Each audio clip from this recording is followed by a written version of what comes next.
Parshas Vayeishev, we have Yosef being sold down to Mitzrayim. And the Torah tells us he was sold to the Yishmaelim. And Rashi tells us something fascinating. The Torah tells us that they were carrying with them special spices. Why is it important for us to know what spices they were carrying? Says Rashi, to tell you the reward for the tzaddikim is that usually the Yishmaelim carry with them tar, foul-smelling spices, but this time they're carrying with them good-smelling spices. Asked Rav Chaim Shmuelevitz, Yosef is going down to Mitzrayim, to Egypt. He's going down to the most antithetical place that a Jew can go to Egypt.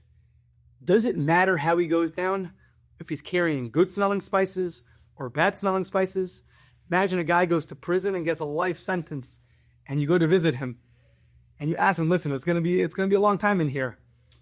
Would you like Old Spice or Axe? Why is that relevant? Why does the Torah go out of its way to tell us what the Yishmaelim were carrying for Yosef? As Chanukah is approaching, we know that there's really two things in Chanukah. There's the victory, the military victory, and there is the miracle of the oil. As for Rav Chaim Shmuelevitz, every miracle is a message. The word nes also means a banner. It's coming to tell you a message. Hashem doesn't just do miracles for no reason. What was the necessity of the miracle of the oil? If we would have just won the battle, and he helped us defeat the Greeks, that would have been enough. We survived. We weren't wiped out. What was the necessity of the miracle of the oil?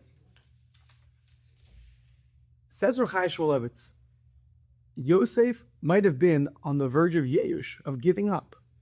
He's going down. His brothers sold him. He's been in a pit, down to Egypt. That's a place where a person can very easily give up. And yet what happened?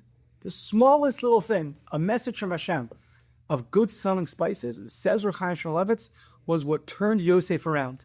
It turned him around, and he realized the promise that Hashem told his father Yaakov, I will go down with you to Egypt.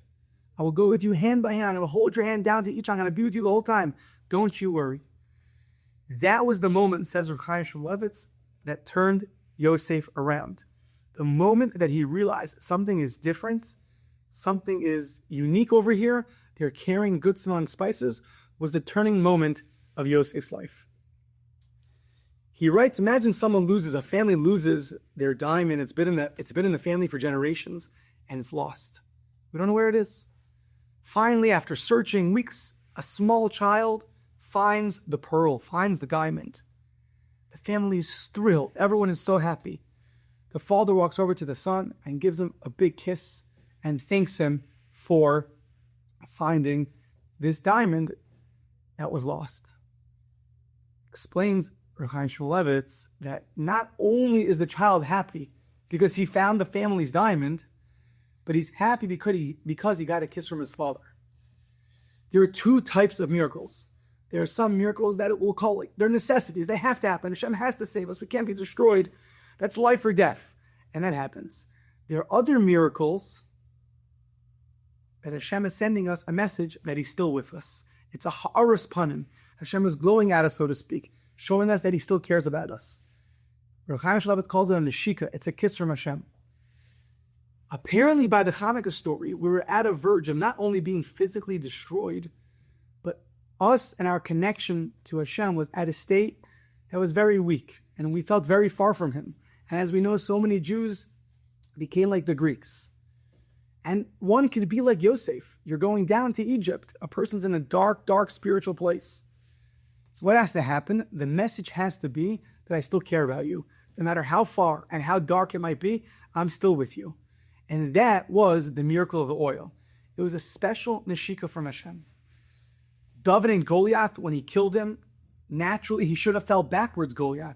Instead he fell forwards. Why? So Dovid shouldn't have to walk the extra few steps and cut off Goliath's head and bring it back. Does Hashem really have to do such a miracle to save Dovid a few steps? The answer is yes. Sometimes there are miracles that happen to us, extraordinary things that happen to help us realize this message that no matter where we are, Hashem is always there with us.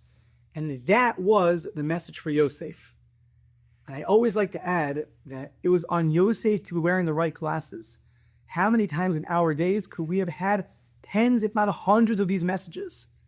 The smallest little things could have happened us in a positive way, and we could easily just not even notice it.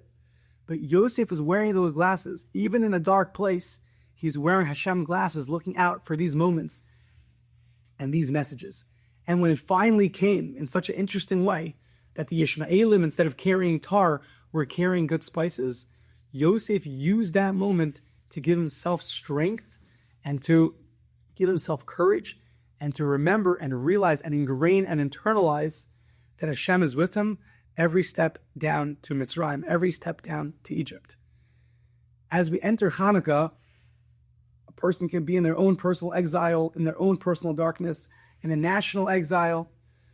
But the miracle of Chanukah is here to teach us that even when we're very far away, and thousands of our brethren became like the Greeks, but we have to remember that Hashem is showing us favoritism. He's showing us that He loves us, and that's what Rav Chaim Shmuelevitz coins as a neshikah from Hashem.